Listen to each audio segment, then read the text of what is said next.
In the year 2022, wakati siasa ndipo zilikuwa zimeshika moto nchini Kenya, alionekana kuwa kwenye mstari wa mbele kumlaumu Rais mstaafu Uhuru Kenyatta kwa jinsi gharama ya maisha ilivyokuwa imepanda.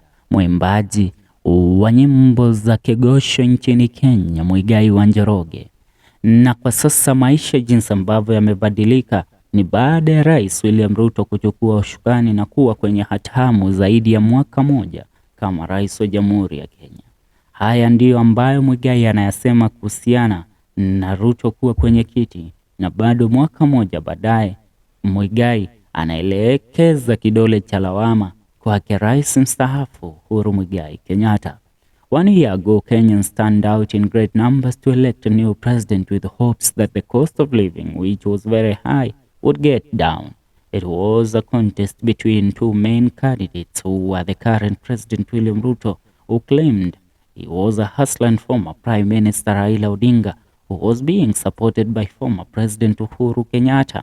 After William Ruto won, many were happy, but 1 year down the line, the cost of living has gone more higher as the things get more tough.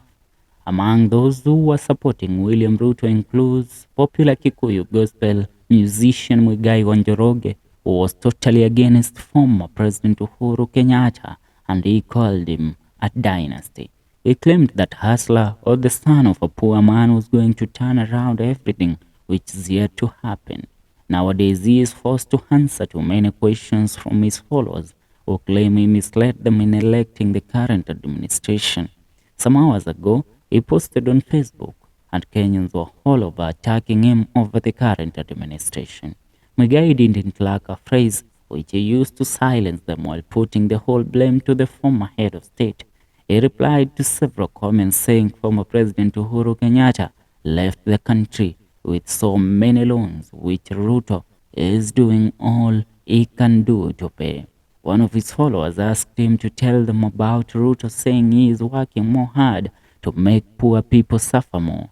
Muigai replied on this, saying he is very good, but he has a lot of stress because of the loans which were left behind by Uhuru. Another commented, saying since the son of the poor man won the election, everything went wrong. Muigai replied on this, saying soon things will get back to normal because now he has a burden of loans. Another one called him a friend of Ruto, asking him how things are going on his side. Muigai replied, saying things are very good, only that they are trying to pay the loans which were left behind by the son of a rich man who is Uhuru Kenyatta. Tia wacha nikusomee yale Muigai aliandika. Alipost picha na kusema murata nikiheyo, murata dari dhogora, but najua hamtuoni. Na pale Tito Jacob akamwambia murata wa mwana wa mudhini kuradhi atea rafiki wa mtoto wa maskini kunaendaje? Muigai akasema noko egatiga ni tumathire turia twatigitwo ni mwana wa gitonga turatu tengeria hihi no uturihire please. Una mwingine hapa Muriuki Kabi akimwambia tell us about your friend Conman Ruto mwenye anafinyiria maskini but umenyamaza tu juu tumbo yako imeshiba. Muigai akauga ako sawa but ako na stress kidogo juu ya madeni yenye tuliachiwa na your boss. Njenga du akasema kuma mwana wa mudeni ya adha na nekwa nyitanire.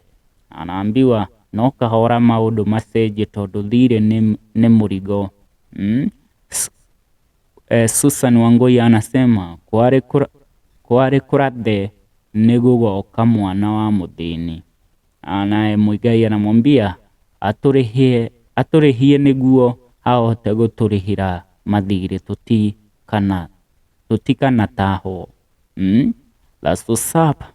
Mambo ndio hayo, ndivyo mambo yanavyoendelea. Wewe huko wapi? Unatutizama ukiwa wapi? And what do you have to say in regards to Muigai's replies kulingana na hali ya uchumi jinsi ilivyo katika serikali hii ya mtoto wa maskini ambaye ni Rais William Ruto?